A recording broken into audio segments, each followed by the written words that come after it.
Junior. D'abord damay féliciter Cheikh Oumar Talla pour sa brillante analyse. Franchement, je pense que pour ceux qui en demandaient, ils sont servis.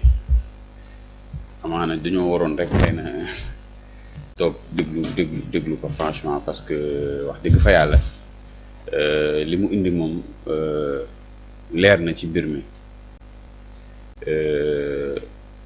ñu bëri damay gis ne dañuy wax ci mbir mi mais waxuñu droit. waaw dañuy wax te pas d'élégance républicaine et cetera te on est en politique. Je pense que ne politique moom li ñuy naan du diine du tarixa donc ku ci nekk say intérêt ngay xool et c'est un intérêt capital pour man pour ki nga xamante ne moo di le parti Pastef ñu jéem a conserver la mairie de Dakar parce que comme on dit souvent en politique qui gagne Dakar gagne le Sénégal. Et boo contrôler la mairie de Dakar avec un budget aussi énorme soo defee ay réalisation tu positionnes de facto comme un candidat sérieux pour les prochaines élections présidentielles. Parce que Barthélémy Dias xëy na peut-être li Serigne di wax déception bi gën a am pour man ci carrière am mooy que ne dafa jàppoon ne mairie de Dakar moo waroon nekk un peu son tremplin. Voilà son tremplin pour accéder à la magistrature suprême parce que il s'était vraiment investi pour faire un travail boo xam ne ni dafay permettre mu mun a accéder au pouvoir. Et Ousmane Sonko loolu la xam et voilà via les artifices du code des collectivités territoriales profité nañ ko ba dégager ko de la mairie pour man quand ils ont fait ça parce que dafa ko nii rek juste pour parce que il ne veut pas de battre au pouvoir. C'est parce que quelque part aussi ils ont compris les enjeux de la mairie de Dakar xam nañ que en 2029 Dakar va compter. Donc tey pour man Pastef va faire tout son possible pour conserver du ma ne pas conserver quoi pour gagner la mairie comme ni ko Cheikh Oumar waxee c'est pas une partie de remise c'est pas parce que boo xoolee nombre de voix yi ak conseillers dafa xaw a éclaté wu parce que boo xoolee comme ni ko Cheikh ma rappelé yaay l'épisode de taxaw daanaka mun nga jàpp ne tas na. ñaari taxaw waaw am na bloc boo xam ne nii mun nañ ne mooy bloc bu radical bi mooy ñoom Barth et cetera je pense qu'il est avec Babacar Mbengue su ma juumul moom la àndal. ak le maire de voilà comment ça s'appelle le maire de Hann là. Madiop Diop aussi. voilà am na groupe am waaw les Madiop et cetera. mais am na beneen groupe boo xam ne mooy waa Ngoné Mengi nga xam ne ils sont plus affiliés à Khalifa Sall te gis nañ ne ces derniers temps seen diggante neexul donte politique la pour Pastef comme ni ko Cheikh Oumar Pastef n'a pas beaucoup de conseils à la mairie de Dakar mais comme Pastef est au pouvoir loolu aussi benn force daf koy may permettre benn force boo xam ne ni mën na influencer beaucoup sur comme xam nañ Sénégal politique bi muy doxee boo yoree pouvoir pour nga mën a récupérer yenn kii daf lay yomb parce que tu as beaucoup plus de levier bon pour Pastef boo xoolee si on parle du cas de Pastef déjà pour man am nañ ay limites aussi. man je les donne pas favori pour la mairie parce que en premier lieu amuñu benn candidat déterminé boo xam ne nii da ngay naan kii moom moo nar a dem vers la mairie. Abbas Fall, les gens ont parlé d'Abbas Fall à un moment donné mais apparemment dafa mel ni sous la directive de Ousmane Sonko il s'était un peu retiré moo tax après nga gis ko mu dugg ci gouvernement bi. Les gens parlent de Khoureyssi Thiam et tout ça mais est-ce que Khoureyssi il a aujourd'hui la carrure pour mun a. Est-ce qu'il est conseiller municipal. waaw loolu aussi question la. loolu question la je sais pas si. Parce que Abbas Fall il a été conseiller municipal. Voilà. Abbas Fall a été adjoint au maire mais on lui a appliqué la parité. Et puis ce sera une belle revanche pour Abbas Fall. Mais man je trouve que ne Abbas peut-être ses limites mooy que ne c'est pas il n'a pas un élan très fédérateur.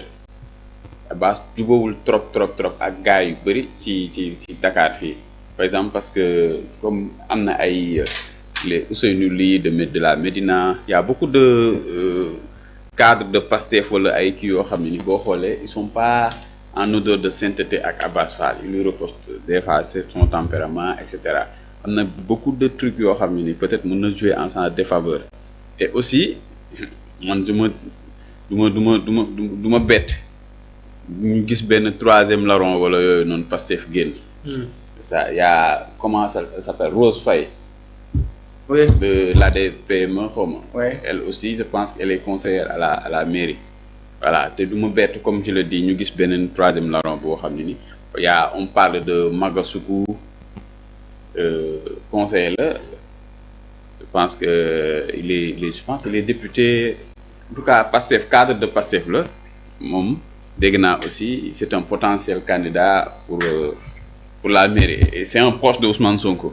Pour ñu ko xam c'est qu'il fait partie des personnes yi nga xamante ne dañu jàpp ne jege na trop Ousmane Sonko. Jamil Sané. Ouais, Jamil Sané. Même on a dit aussi j'ai oublié pas toi. Waaw parce que même su ma juumul Magasuku boobu moo que Jamil ñooy xaw a nekk un peu voilà ñoom nekk di en dualité xam nga pouvoir nag dafa grave pouvoir ni muy attirer ay kii noonu lay attirer ay convoitises di créer ay dualité tout ça.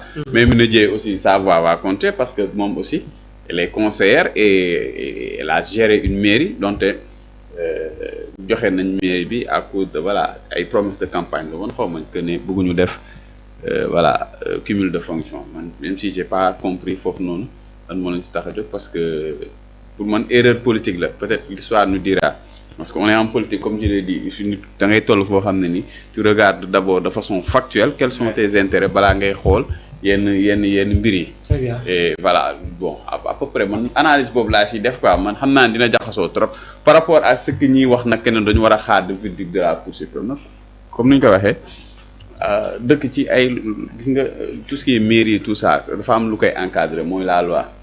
Loi def ne bu ñu remplacer le mairie bu fekkee dañ ko jëlee de sa fonction 92 à 3 mois après le conseil municipal a l'obligation.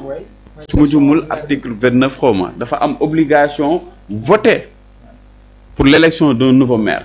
Très bien. Et le ministre jàpp naa ne ci loolu la sukkandiku pour demander à ce que ñu convoquer le conseil municipal pour élire un nouveau maire. Maintenant le cour suprême kan moo mën a xam kañ lay kii verdict bu ko defee dans un an nag. léegi dañuy toog ñu ne dans un an parce que cour suprême joxewul verdict sur seen contestation. dossier bi vidé nañ ko sax xam la. oui. Cour suprême. Non dossier bi depuis cour d'appel. waaw dama ne Cour suprême xam nga ñu bëri dama gis ne seen camp dañ ne ñoom yaa ngi ko doon wax sànq allégation républicaine dañu war a xaar ba Cour suprême prononcé wu.